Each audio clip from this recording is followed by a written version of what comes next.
Welcome to Private Banking Strategies Podcast with Vance, Lowe, and Seth Hicks, your secret weapon to protect your assets and never have to start over financially again. Vance and Seth help high net worth individuals, families, business owners, and investors structure an asset-protected, tax-free fortress for their families. Learn how to keep what you earn and use the velocity of money to create your own private banking system. Join us on this journey as we explore the secret strategies of the rich and political elite and help you take total control of your financial security. Now, on to the show.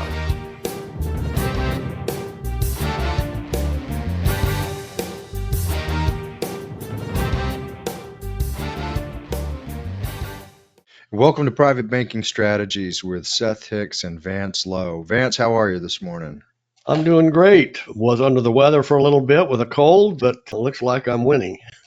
Fantastic. Yeah, well, it's great to be here again, and we're glad to have our audience with us. And today we're going to talk about how to be successful with private banking strategies.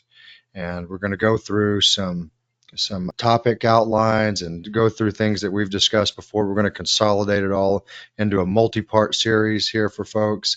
And we really want people to implement the laws and the strategies that are developed here so they can take control of their financial freedom. I agree. I think we've got a lot to talk about. I think it's really exciting that we can drill down. We can go as deep as we need to. We're not going to cover some of the things that we produce for our prospects that go through our system because it's already there, but we're going to hit mainly the highlights, but we will give a few examples and illustrations, I think, to drive home what we're talking about. So we all want people to be successful with private banking strategies, and we want to change mindset. I think first paradigm is helping people understand that we have a different mindset and how money works and how money flows, and we want to implement money laws. And people implementing money laws requires a change in mindset. Wouldn't you agree? I really do, and that might be easier said than done for some people. I believe that life is, an ever-learning journey, and I've been looking and working into this private banking strategy for 20 years now, and I still feel like I'm what's called a conscious incompetent, which means I know I don't know everything. There's a lot to learn. There's a lot of things to do. I think Nelson Nash, the father of private infinite banking strategy, named it well when he put the word infinite into this whole concept, this whole strategy. And so I think we can literally test ourselves about how much we know about money in order to be successful. We've come this far in life. Some of us are older, some of us are younger. And we're at a certain point in life, and we have to sit back and ask ourselves, are we successful to this point? Are we where we want to be? And, I ask clients that all the time. Seth, I think you do too. What kind of response are we getting when we go down that trail? Yeah, I think there's always room for growth, and some folks are implementing the strategies and doing extremely well, expanding their banking system. They're implementing these laws that we're going to discuss and practicing it in a disciplined framework, and they're the most successful. And then there are others who, oh yeah, I remember you talked about that. I forgot about that. And they're not principles that you can forget or brush off to the side. I mean, like one of the first laws we want to talk about is the 10% law. Would you describe what the 10% law is and what that means? Because I think without that, there is no cornerstone to build upon. I think the most important start to understanding money and the principles of money and going forward.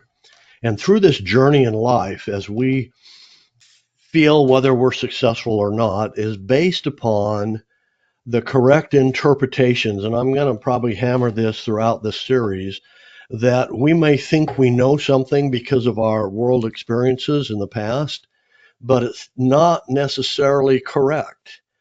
We have to ferret out. We have to be able to internalize the information and pull out the correct interpretation in order to be successful. And that's with anything. You can be a surgeon, you could be a doctor, you can be a lawyer, you can be anything, but without that correct interpretation, you can't get the results you're looking for, the final results. And so let's go into this first law. I think it's absolutely critical. We've all heard it. Some of us who I question people who said, "Well, I've never heard that." I'm wondering. It's based on a lot of Christian beliefs, but the 10% law is so critical when we do our first exploratory call with the clients or with prospects. We tell them all about this 10% law, and that if you are unwilling to live this law, we're pretty much done. We can't get you where you need to be. You can't bake a cake. You can't build something without following the blueprint or the recipe or whatever else. You can't leave a major ingredient out and hope for success, for the successful outcome. Right. So the 10% law, let's even give an example, because a lot of people know this, but they can't live it, or they feel they cannot live it. So let me paint a picture. Seth, I'll use you for instance. Let's just say, our monthly income after taxes are $10,000 and we want to live this 10% law. So the first thing we do is we carve out $1,000 or more. 10% is, by the way, is the minimum. If you can do more, you do more. All right. So we're going to put $1,000 over here on the table. We got $9,000 left, and we're going to live off that $9,000 throughout the month. And we start dwindling down this pile of money, and we get to the end of the money, but there's one more bill. And it's a kind of a freak bill, because we always have these unexpected bills, and it's due today, and it's for $1,000. What do people end up doing? Well, they take the $1,000 that they split apart, and they pay that bill. Okay, and they pass up. Folks, listen to this. You pass up one of the best opportunities for investment you could ever imagine. The whole purpose of paying yourself that $1,000 was to free it up, right, Seth? Right. We're freeing it up. We're not tying it up. We're going to free it up because we want to put that money to work. 10% of our income that month, we want to produce income. That's our goal. And that should be everybody's goal, is to put their money to work to replace what they have to go out and earn. And we can do that in a formula. That's why this is so critical. In this case, it's the guy in the mirror. We kind of have to split ourselves in our own, family private unit. The guy looking in the mirror at us, and then there's us on the outside. And the guy in the mirror is in a contra world. He's living in our house, eating our food, doing everything, driving our cars, but he's doing it free. In Nelson Nash's book, he's got the grocery store story. And he says, if you take the food out the back, the grocery store is going to fail. Well, the guy in the mirror is robbing us blind. He's doing all of this stuff free. He's not accountable for anything. But now he's out of money. He needs $1,000 right now. You on the outside have $1,000 to put to work. Don't you think the two of you could get together and you could lend him that money? The question is, Seth, for these people, what's the difference between just giving it to them and lending it to them? Well, you want to be able to keep the money within your own family economy, so to speak. You want to be able to always get the money back that you're putting That's out. the thing. And now, folks, we've almost completely identified how banks always get the money back. It's because of the lending process.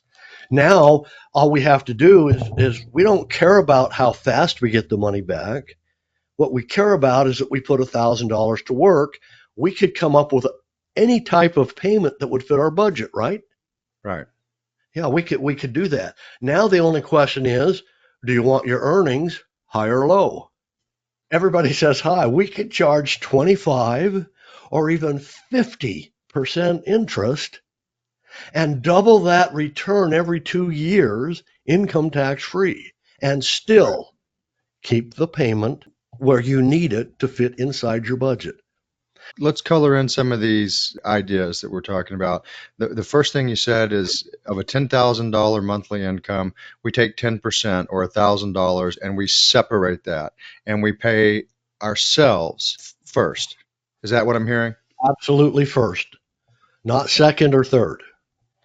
It doesn't matter if there's emergencies, doesn't matter if there's a shortfall. We separate that money and we pay it to ourselves. How do we pay it to ourselves? Well, I mean, if we actually have cash on the table, we can move money to the corner. If we have cash in account, we take $1,000, we free that up, and we put that in a different account, so that we have now isolated that $1,000 with the intent of immediately trying to put it to work. Now, here's the follow-up question. What do we do with that $1,000 that's in the special account, or sometimes we might call it a clearing account, or on the corner of the table? What do we do with that $1,000, or at the end of the year, the $12,000, or the end of 2 years, $24,000 if it accumulates that high? What do we do with that money then? Well, we know that we finance everything in life. Whatever we purchase, we can pay cash, we can pay for time or anything else, but it's financed. And most things wear out. So by putting the debt or putting our money to work, this 10% to work, is actually buying this debt, these things that we need. We may have a car payment, and for us to purchase that loan is more profitable than making just the payment, because now the payment is going to come back to us. The interest is going to come back to us against that loan and any of the profits. In addition to that, there are places to store that, but we'll get into that a little bit later. But this 10% is the root of everything. This is why we're taking the time today to really get you to understand and appreciate this 10% law. So I think if we don't do that, we don't just set ourselves apart for 1 month. If we do the math, Seth, we have in our book, What Banks Don't Want You to Know, the rule of doubling a penny, and the masses that it creates in such a short period of time. This is the effect of paying ourselves the 10%. 10% equals 10% of a monthly income over a year. We actually have now created more than a full month's worth of income that we should have out working for us. And that should be compounding. We can compound assets when we're self-financing and purchasing our own debt. We can double money very, very quickly. 2.5 years to 5 years is the norm, not 7 years or 10 years. And if you keep that up for a 10-year period of time, you now have more than an annual worth of income plus all the compounded growth over that 10-year period of time. Most people can be completely financially independent in 10 years by doing the 10% law. And every month you go by, you postpone that. You lose those last few months. And it's a never-ending battle. Right. So what's the next step after we've set apart that 10% of our income and paid ourselves first? What's the next step? Well, everybody's heard this, but I'm hearing some people trying to say they've never heard this before. We all know under the principle of money that we should never spend principal itself. So, Seth, identify what is principle for us about money. What is the principle? Well, the principle is the core amount that we use to purchase something and pay it back effectively. Okay, let me give this another example so that people've got a little bit more depth in that. Principal is the money that you put into your personal checking account after all taxes, fees, and charges and everything else that you have worked for very hard.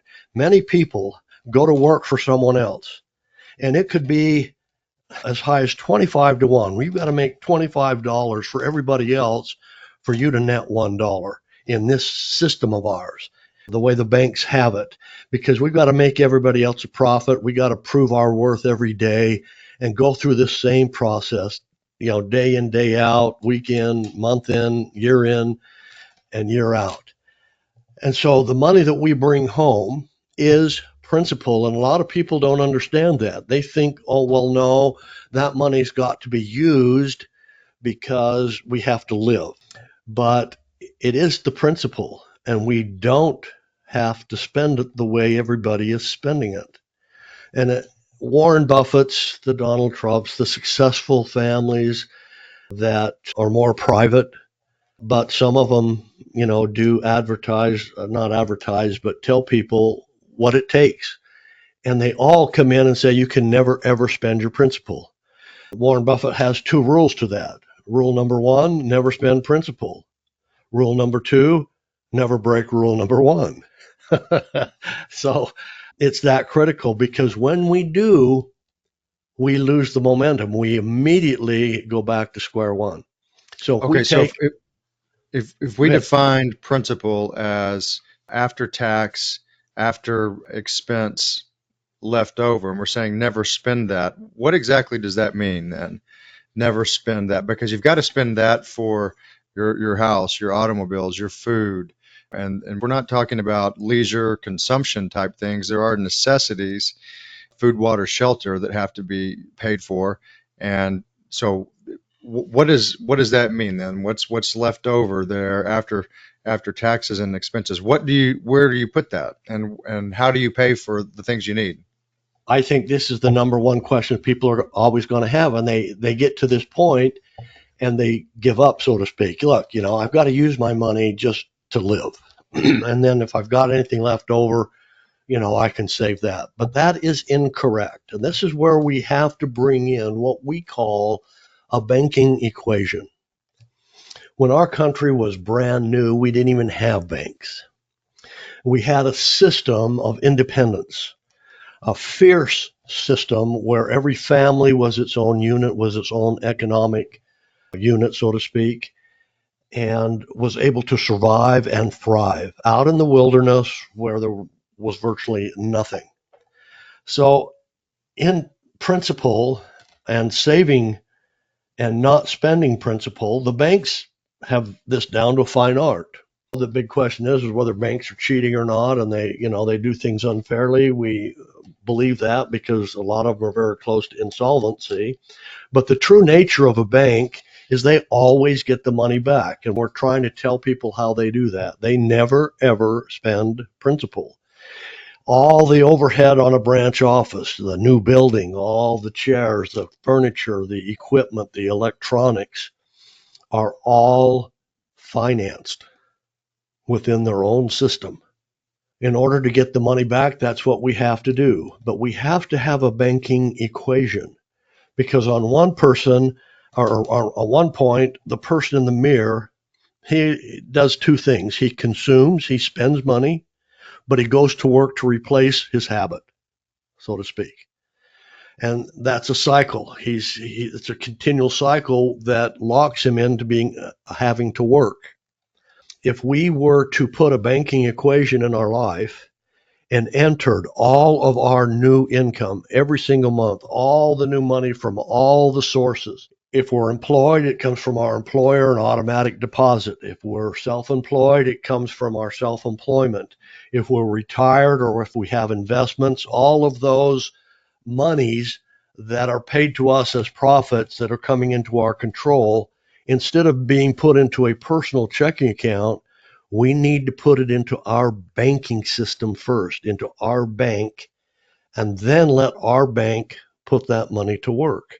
We can borrow from our bank and use the new income to pay back those loans. And that's what we're talking about, preserving principal. You can use principal all the time. I mean, you need to, you have to, but you have to have a way to get it back and get it back with interest. So you've got to have and run a personal economy. That would be rule number 2, in this scheme of thing, because when I watch people, and over the last 40 years of helping people manage assets and money, I've just found it that people feel like they know what they want to do and how they want to do it, but they always end up spending the money. If I need this, I'm going to go buy it. I deserve it, any number of things.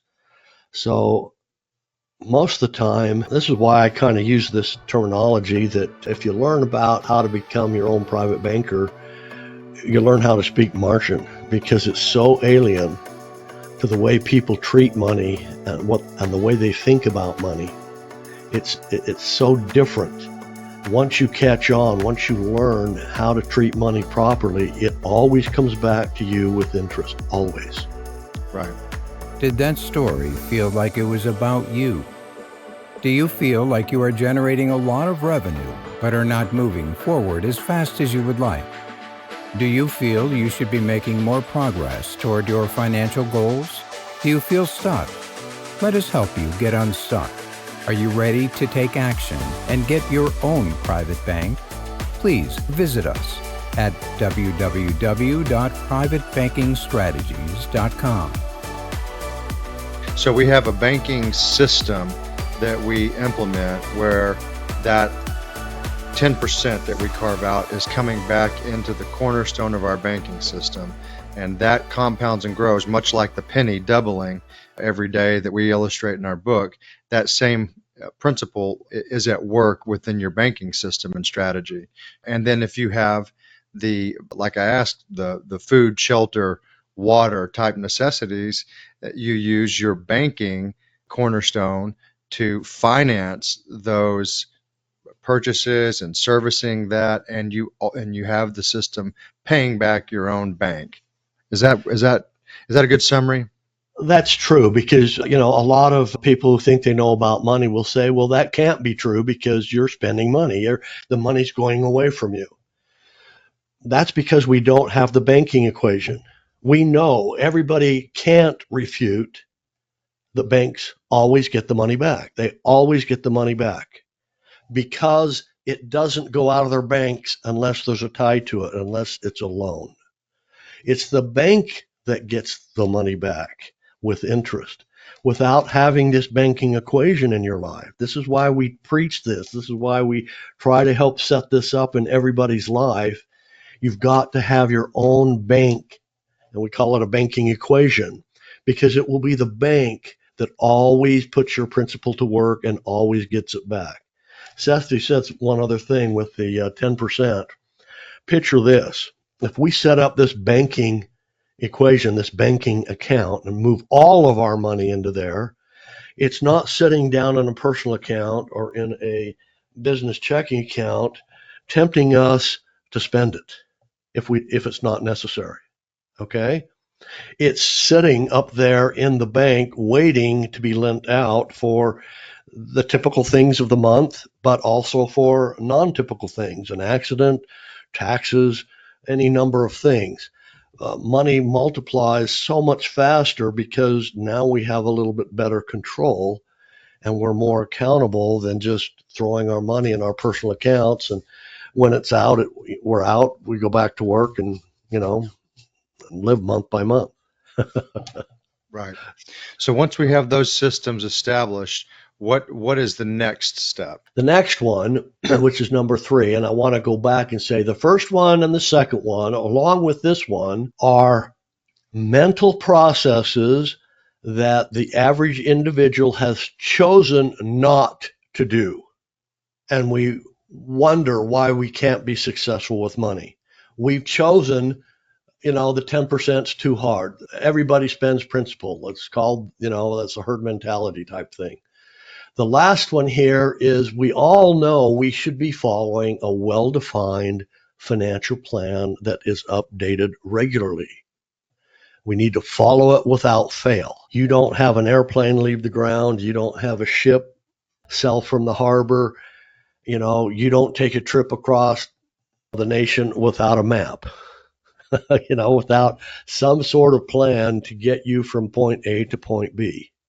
And yet we struggle through life. We do not use a financial plan. We know nothing about where we're at, nor how we're going to get to where we want to be, because we're too busy in life to follow a plan. We have a very, very simple plan to be able to follow. It's a plan that each individual literally puts together once they understand how everything flows. It doesn't even take them 20 minutes a month, to open up, to execute the whole strategy, the whole private banking strategy, look on their plan and says, yes, I need to move the money from here over to here. Oh, this month I need to purchase this debt. It's that simple. And it's amazing how people go from, and Seth, you can maybe make a comment on that. A person who's so far in debt, they feel like they have to take out bankruptcy. They finally get back employed, and they turn around and throw their hands up and say, I'm never going to get out of debt. And within a shorter time as 50 to 60 months, they now own all their debt to the outside world. They've paid everything off, and nothing changed other than these three principles. Yeah, it is quite phenomenal once it's firing on all cylinders and people get it. So those are the three fundamental laws of money laws, as we call it. We've also talked on numerous podcasts and in some of our content about money principles that we find in Nelson Nash's book.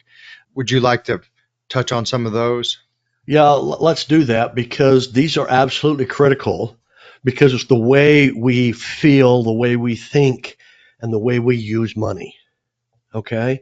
There are 5, principles or things that we literally have to defeat. These are things that are always going against us a little bit, and we've got to understand them, and we've got to be able to man up, so to speak, and overcome each of these little obstacles. The first one's called Parkinson's Law. This is a famous individual back in World War II. After we won the war, our economic system was really cratering, and he made a name for himself. And we're not going to go into that because we've already gone through these laws, but the main one we're trying to pick up here is that Parkinson's Law deals with luxuries. A luxury once lived becomes a necessity. How many things in our life do we not need? How many TV subscription programs do we not need? How many cell phones do we not need if we're trying to pay ourselves this 10%? Most people live dollar for dollar throughout the whole month, say they don't have anything, but yet they have to have all the luxuries. So he talks about that, but his main one is living within your means. In other words, we always need to bring home more money than we're spending every single month, more than the 10%, because we always have those ebbs and flows and non-typical months. So that's a loss, Seth, that we need to reiterate to people who are thinking about doing the strategy. If we can't live the 10% law, wait till you can. If we can't live Parkinson's Law, don't even start until you can, because that right there will stop you dead in your tracks. You've got to be able to bring home more money. I've got people, we've got in high risk investments, they're risking everything because they want a huge windfall.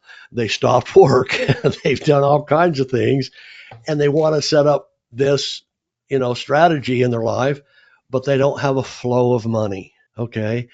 A town, I want to put this in, and we'll reiterate this as time goes on.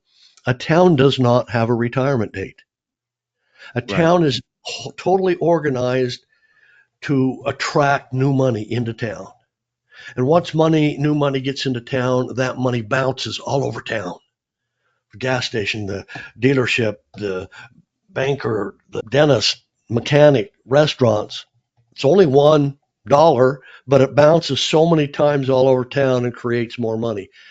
Most people listening to this have never experienced that, and we're going to show them how to get more than one use out of dollars. So the next one's the golden rule. So it's not what we think in biblical times where, do unto others as you would have them do unto you. In this instance, it means he who has the gold makes the rules. Okay, if you have the gold, they will find you, and you make the rules. Government doesn't get to dictate to you. Banks don't get to dictate to you what you have to do with that money. I mean, a perfect example is, and we'll probably, get off in the weeds a little bit, but like Big Pharma. Big Pharma pays for much of the FDA research and sponsorship, and Big Pharma wants to sell drugs, and that may or may not be in your and my best interest. And so the narrative becomes one that is paid for, and it's because the big pharma has the gold. And so they're making the rules with the FDA with regards to what type of treatments are available on the market. And they don't want inexpensive, easy to access treatments that cut them out of the gold flow that they're accumulating. So I think that's a perfect rule, Yeah. example of the golden rule. I mean, you can apply it in number of contexts, but that's the point. I mean, with banks, for example, they set all the rules with regards to what the terms of your banking relationship is, and we've talked about this, the Dodd-Frank Act, which all the centralized banks are implementing, and that's the Dodd-Frank Act effectively makes your deposits the bank's money, and they can use it as they see fit, and they lend it out, and they pay you nothing for that. In fact, you effectively have negative interest rates with inflation and fees and charges. But so fortunately with the bank scenario that we don't have to play in with the banks, and that's why we're creating these strategies for folks where they can bank and take it back into their own hands. So Right. So that's the golden rule. He who has the gold, you pretty much get to make the rules. The next one is an affliction in America that's very, very high and unchecked, so to speak. We think we know more than we know, and we call it the arrival syndrome, especially about money. We think we know what to do. In this situation, I know what to do. In that situation, if that ever happens to me, I know what to do. Oh, I've heard about that before. Life insurance. Oh, I can rat hole that information. When it comes to money and investment, Dave Ramsey says this or Susie Orman says that. We know. And so the arrival syndrome has been the number one principle, we'll call it, for failure to achieve a goal than most of the others, simply because we think we know what we're doing and we're wrong. It's not what we don't know. And we've preached this, Seth, in all of our podcasts. It's not about what we don't know that is hurting us. It's about what we think we know that's incorrect, that hurts us. We have stakes, I call them stakes in the ground. We've put these stakes in because that's our experience. My dead dad said, pay cash for everything. That's the best way to get through life. Okay. And then you put those stakes in the ground and you pass up all kinds of opportunities and wonder why you can't get ahead with money because these are holding you back.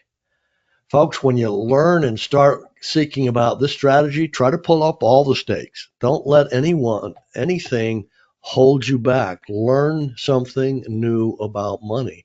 So that arrival syndrome, it can go to anything. I remember an advertisement, the person needed brain surgery and the surgeon there was all wrapped up in the robe. And the nurses and everybody looked at him and said, "Are you a doctor?" And he goes, "No, but I stayed at a Howard Johnson's." It's something so stupid, but it really is. We take an idea. Look what happens in government right now. Look how the world is. Right is wrong and wrong is right. Everything is so upside down and so turned over. It's because of the arrival syndrome is so running rampant with all of us. right, yeah, and I think we have to constantly be learning, always be learning, and using what we've learned, and that brings us to like the next money principle that Nash outlines, the use it or lose it principle.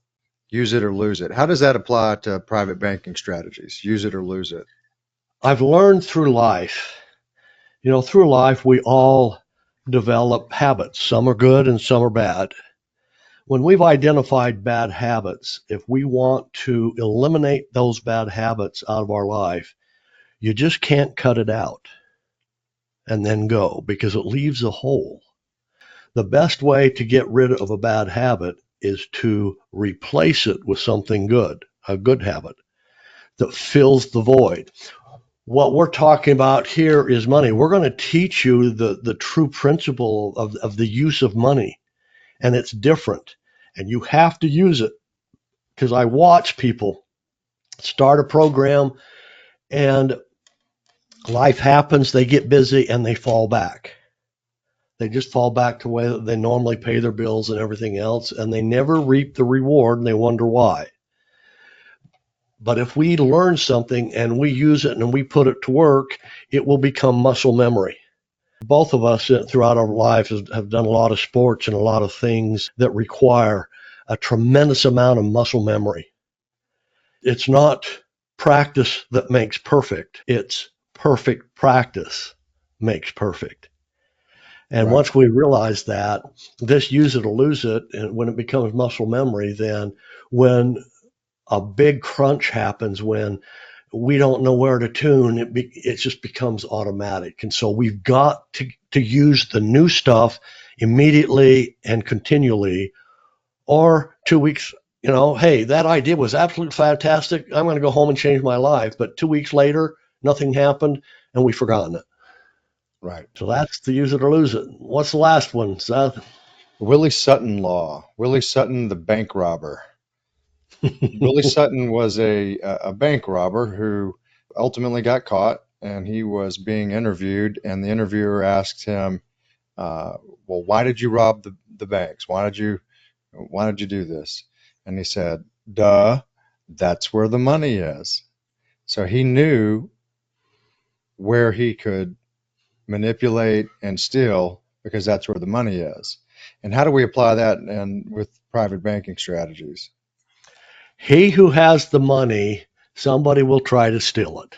And that's what we need to take away from that. Willie Sutton is in there because that's where the money is. So if you have money, somebody's going to try to steal it. Now, we have a government, Willie Sutton. Who would that be, Seth? Right. Well, you've got the IRS, you've got all sorts of government agencies that are trying to get their piece of the pie for the money that you make. Could be state income tax, property taxes, sales tax, you name it, luxury taxes, vehicle registrations, boat registrations, anything that you want to own, the government is trying to tax and regulate. So the moral of that, along with all these other principles and laws, are if you set up, learn how money really works, and run your own private economy, you will incur no taxes.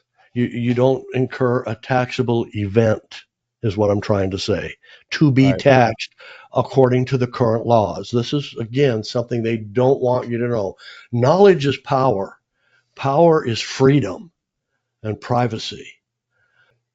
Yeah, and that comes from the Internal Revenue Code 7702, which effectively creates this tax-free economy and tax-free haven with the banking strategies that we're creating. So the money in, and as it accumulates and grows and compounds, and as you take it out, whether it's for purchasing debt, purchasing investments, or for retirement distribution, has no taxable benefit, no taxable event.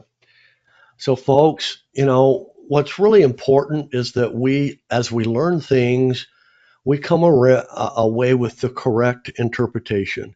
And that, again, is a symptom of the arrival syndrome. We don't want to just think we know what the answer is and go our merry way, because it's probably wrong, especially when it comes to money. And I really enjoy, Seth, when people realize that, wow, my decision about this is not only wrong, it was 180 degrees wrong. In other words, it couldn't be a worse choice for me to make. It's revolutionary. It really is, the principles and strategies. And when the light bulb comes on in the mind and changes the paradigm, it really changes not only the immediate person's life, but their family's life, their children's lives, and it creates a legacy that really flows through and changes, their family history. So it's a great pleasure to bring this type of content and strategy to folks, and we're glad that folks have joined us. I'm going to give everyone a little bit of what they do next with us. You can find more content about private banking strategies at www.privatebankingstrategies.com. That's privatebankingstrategies.com. And there on the website, you'll find all sorts of resources, including all of our podcasts archived there that you can watch, which are labeled and itemized, the best of our abilities to help you find the content that you're looking for. But we have probably closing in on 100 podcasts now. We've got also a book that we've written called What the Banks Don't Want You to Know, Secrets Banks Don't Want You to Know, that will effectively help you create financial freedom and take back the banking equation in your life. Now, when you hit our website, you can put in your name and email, and that book will become automatically available to you by PDF and by audio, so you can listen to it on the go. And if those things resonate, our book resonates, this podcast resonates, the next step is to schedule an exploratory call with Vance and dig into the meat and potatoes of how this strategy will apply for you and to your life. And ultimately, we can create an 8-year roadmap that Vance had described earlier in the podcast, which tells you step by step what you need to do as far as where you put your money, move your money, what debts you pay, what debts you purchase, and makes it absolutely idiot-proof. So that's kind of our process, and we're just grateful to have folks like you joining us. So thank you, everybody, for your time. Any closing remarks, Vance? No, that's the first part of a series. So our next part's coming up. We want you to stay tuned for that. We're going to go into what's next, which is called the problem. Nobody can fix anything about money unless they know what the actual problem is, and that's what we're going to get into next. Fantastic. All right. Well, join us, folks. Come back, get the second part of this multi-part series, and we're making it plain. Thank you, everybody. Did that story feel like it was about you? Do you feel you should be making more progress toward your financial goals? Do you feel stuck? Let us help you get unstuck.